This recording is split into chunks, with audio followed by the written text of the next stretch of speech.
Hola, mi nombre es Amsi Berenice Ortiz Cruz. Soy del grupo 1101 de la Facultad de Medicina Veterinaria y Zootecnia de la UNAM. Voy a explicar lo que hemos visto en la materia de anatomía.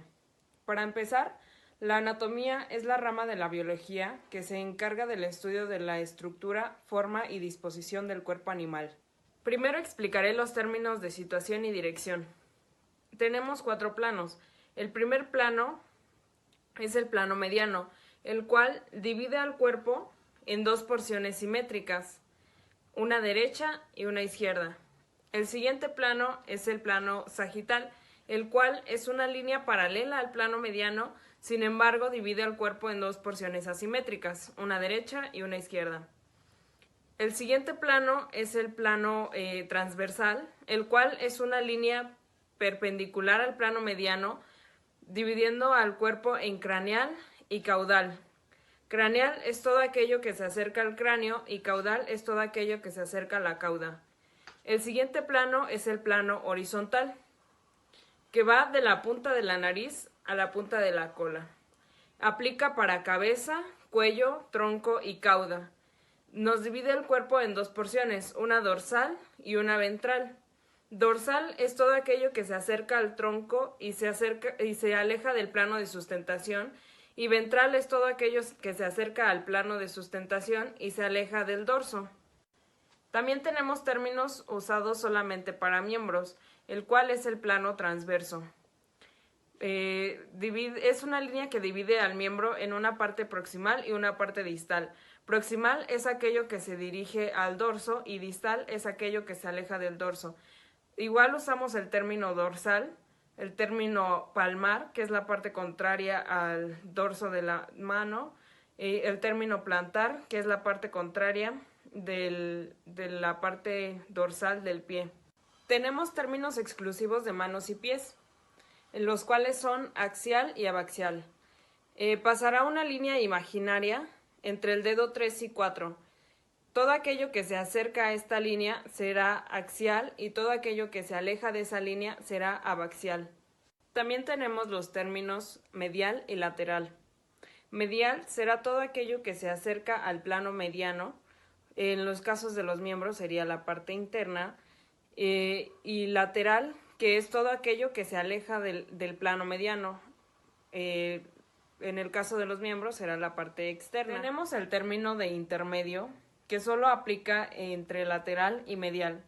Por ejemplo, el carpo del caballo. Del lado medial del miembro encontramos el carpo radial y del lado lateral del miembro encontramos el carpo ulnar. Aquí encontramos el carpo intermedio. El término medio se puede usar en todo el cuerpo, sin embargo, no se puede usar entre lateral y medial. También ocupamos términos para la cabeza, como el término rostral. Rostral es todo aquello que se dirige hacia la punta de la nariz. Igual ocupamos el término superior e inferior para los párpados y para los labios. Este sería el párpado superior y este el párpado inferior. Igual ocupamos los términos de anterior y posterior para el globo ocular. Anterior sería aquello que está hacia afuera y posterior aquello que está hacia adentro. Tenemos los términos de externo e interno que se aplican para órganos huecos, como por ejemplo el estómago. Interno es todo aquello que se dirige a la luz del órgano y externo es toda estructura que se encuentra fuera del órgano. Tenemos los términos de profundo y superficial para los órganos parenquimatosos, como el hígado. Profundo es aquello que va en dirección del centro del órgano y superficial aquello que va en dirección hacia la piel. Los huesos son órganos duros que proporcionan sostén al cuerpo y brindan protección a los órganos. Un hueso común está formado por una diáfisis, 2 epífisis, tejido esponjoso, líneas de crecimiento, que al llegar a la etapa adulta cierran y se llaman metáfisis, periostio, que es una lámina delgada que cubre el hueso, endostio, que cubre dentro, un cuerpo compacto y una cavidad medular. Los tipos de huesos son huesos planos, en los cuales predominan 2 dimensiones, suelen presentar zonas para la inserción de músculos y protegen a los órganos. Como ejemplo tenemos a la escápula. Los huesos largos suelen ser elongados de forma cilíndrica, presentan dos extremidades ensanchadas y actúan como columnas de soporte y palanca. Como ejemplo tenemos el húmero, el fémur y el radio. Los huesos cortos presentan dimensiones similares en tanto a longitud, anchura y grosor. Su principal función es amortiguar y como ejemplo tenemos a los carpos, a los tarsos y a la columna. Los huesos neumáticos son los que suelen tener una cavidad llena de aire y los huesos alargados son los en los que predomina lo largo sobre lo ancho y lo grueso. En esta clasificación entran las costillas. Ahora voy a explicar las eminencias y las depresiones.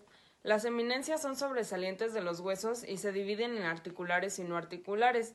Entre las articulares tenemos tres, las cuales son la cabeza, que es de forma casi esférica y podemos encontrarla como ejemplo en la parte proximal del húmero.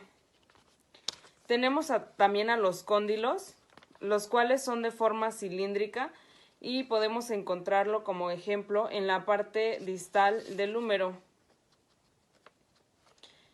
Tenemos también a la tróclea, la cual está en forma de polea y como ejemplo podemos encontrarlo en la parte distal del húmero.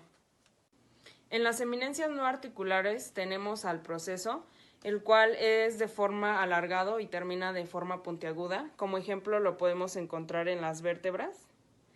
Tenemos a la espina, la cual de igual manera es de forma alargada y termina de forma puntiaguda. Tenemos a las líneas, que son pequeños sobresalientes del hueso. Las podemos encontrar como ejemplo en la escápula. Tenemos a los tubérculos y a las tuberosidades, que son de forma alargada, redonda y rugosos. Como ejemplo podemos encontrarlos en el húmero. Aquí tenemos un tubérculo y aquí tenemos una tuberosidad. En el caso del trocánter se encuentra a nivel del fémur y es alargado y rugoso. Las depresiones son hundimientos del hueso y también se dividen en articulares y no articulares. Entre las articulares tenemos a la cavidad glenoidea, la cual es poco profunda y se encuentra a nivel de la escápula. También tenemos a la cóclea, que la podemos encontrar en la parte distal de la tibia y se caracteriza por tener 3 eminencias y 2 depresiones. También tenemos a la cavidad acetabular, la cual se encuentra sobre el hueso coxal. También tenemos el foramen, el cual es un orificio pequeño que permite el paso de venas, arterias y nervios. Como ejemplo podemos encontrarlo en la parte distal de un húmero de perro. Y también tenemos el meato, que es un orificio pequeño a nivel del oído. Explicaré el miembro torácico. El miembro torácico de proximal a distal se conforma por la escápula, el húmero, el radio y la ulna, los carpos, los metacarpos y las falanges. La escápula es un hueso plano que tiene 2 vistas, una lateral y una medial. En el caso del perro, en una vista lateral, en la parte proximal encontramos un ángulo caudal, un ángulo craneal, una espina que divide a la escápula en una fosa supraespinosa y una fosa infraespinosa. En la parte proximal de la espina encontramos una tuberosidad, la cual se llama tuberosidad de la espina. En la parte distal de la espina encontramos el amatus. En la parte distal de la escápula encontramos el cuello. Proximalmente caudal del cuello encontramos el tubérculo infraglenoideo y distalmente craneal del cuello encontramos el tubérculo supraglenoideo. En la parte distal encontramos del lado caudal la cavidad glenoidea. En una vista medial, en la parte proximal encontramos una fosa subescapular y las líneas serratas. Y en la parte distal cranealmente encontramos el proceso coronoides. En el caso del caballo, el borde caudal es de forma triangular. En una vista lateral, en la parte proximal encontramos el ángulo caudal y el ángulo craneal. La espina de la escápula, que divide a la escápula en una fosa supraespinosa y una fosa infraespinosa. En la parte proximal de la espina encontramos la tuberosidad de la espina, la cual suele ser bastante pronunciada. En la parte distal de la escápula encontramos el cuello. Proximalmente caudal del cuello encontramos el tubérculo infraglenoideo. Distalmente craneal al cuello encontramos el tubérculo supraglenoideo.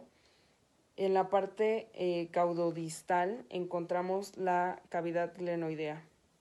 En una vista medial, proximalmente encontramos la fosa subescapular, las líneas serratas, y distalmente craneal encontramos el proceso coronoides. En el caso del caballo, el acromion no suele estar presente. El húmero es un hueso largo en forma de F cursiva. Este presenta 4 vistas, las cuales son craneal, caudal, lateral y medial. En el caso del perro, en una vista craneal, en la parte proximal del lado lateral encontramos el tubérculo mayor, medialmente el tubérculo menor, el surco intertubercular. Distal al tubérculo mayor encontramos la tuberosidad deltoidea. Distalmente encontramos la fosa radial, los cóndilos, el cóndilo lateral y el cóndilo medial. En una vista caudal proximalmente encontramos la cabeza, distal a la cabeza el cuello, distalmente medial del cuello la tuberosidad del redondo mayor, distalmente lateral del cuello la tuberosidad del redondo menor. En la parte distal del húmero encontramos a la tróclea. Proximal de la tróclea está la fosa del olecranon. Proximalmente de la tróclea está el foramen supratroclear. Tenemos a los epicóndilos, epicóndilo medial y epicóndilo lateral. En el caballo, en una vista craneal, proximalmente lateral encontramos el tubérculo mayor, medialmente el tubérculo menor. En el caso de los caballos tienen un tubérculo intermedio, por lo tanto tienen 2 surcos intertuberculares. Distalmente del tubérculo mayor tenemos a la tuberosidad deltoidea, la cual en caballos es bastante pronunciada. En la parte distal del húmero encontramos los cóndilos, el cóndilo lateral y el cóndilo medial. Proximal a los cóndilos tenemos a la fosa radial. En una vista caudal, proximalmente encontramos la cabeza, distal a la cabeza el cuello, distalmente medial encontramos la tuberosidad del redondo mayor, distalmente lateral del cuello encontramos la tuberosidad del redondo menor. En la parte distal del húmero encontramos a la tróclea. Proximalmente de la tróclea está la fosa del olecranon y los epicóndilos, el epicóndilo medial y el epicóndilo lateral. La ulna, en una vista lateral, proximalmente encontramos a la tuberosidad del olecranon. En el borde craneal, de proximal a distal, encontramos la apófisis anconia, la escotadura troclear, los procesos coronoides. Y en la parte distal de la ulna encontramos el proceso estiloides. El radio y la ulna son huesos largos. El radio es craneal a la ulna y la ulna es caudalmente lateral del radio. En el caso de los perros, la ulna es totalmente independiente. El radio, en una vista craneal, proximalmente tenemos una faceta articular, una fobia. Distalmente de la faceta tenemos las tuberosidades radiales, una medial y una lateral. distalmente tenemos el cuerpo del radio, y en la parte distal del radio, medialmente tenemos el proceso estiloides y lateralmente tenemos una faceta articular. En una vista caudal, en la parte proximal tenemos facetas articulares para que se articulen los procesos coronoides. La ulna, en una vista lateral, proximalmente encontramos a la tuberosidad del olecranon. En el borde craneal, de proximal a distal, encontramos la apófisis anconia, la escotadura troclear, los procesos coronoides. Y en la parte distal de la ulna encontramos el proceso estiloides. En el caballo, en una vista craneal, el radio, proximalmente encontramos una faceta articular, una fobia. Distalmente de la faceta encontramos las tuberosidades radiales, medial y lateral. Tenemos el cuerpo del radio. Distalmente encontramos los procesos estiloides medial y lateral. Y proximalmente del proceso estiloide lateral tenemos una faceta articular. En una vista caudal, proximalmente encontramos los procesos coronoides, medial y lateral, y el pequeño vestigio de la ulna. Los carpos son huesos cortos que se presentan en dos filas, una fila proximal y una fila distal. Se tienen dos vistas, una dorsal y una palmar. En el caso del caballo, en una vista dorsal encontramos el carpo ulnar del lado medial, después el carpo intermedio y del lado lateral el carpo ulnar. El carpo accesorio se puede observar de la parte palmar. En la fila distal encontramos el carpo 2, el carpo 3, el cual es más grande, y el carpo 4. En el caso del perro, en una vista dorsal, en la fila proximal, el carpo intermedio se fusiona con el carpo radial y se llama radial más intermedio. Después está el carpo ulnar y el carpo accesorio. En la fila distal tenemos al carpo 1, al carpo 2, al carpo 3 y al carpo 4. Los metacarpos son huesos largos. En el caso del caballo tiene un metacarpo 2, el cual es muy pequeño, un tercer gran metacarpiano o menudillo y un metacarpo 4 que es un vestigio. El metacarpo se compone de una base que está en la parte proximal, un cuerpo y una cabeza que está en la parte distal. En el caso del perro tiene 5 metacarpos. De igual manera se conforman por una base, un cuerpo y una cabeza. Las falanges son 3, una falange proximal, una falange media y una falange distal. Cada falange se conforma por una base, un cuerpo y una cabeza.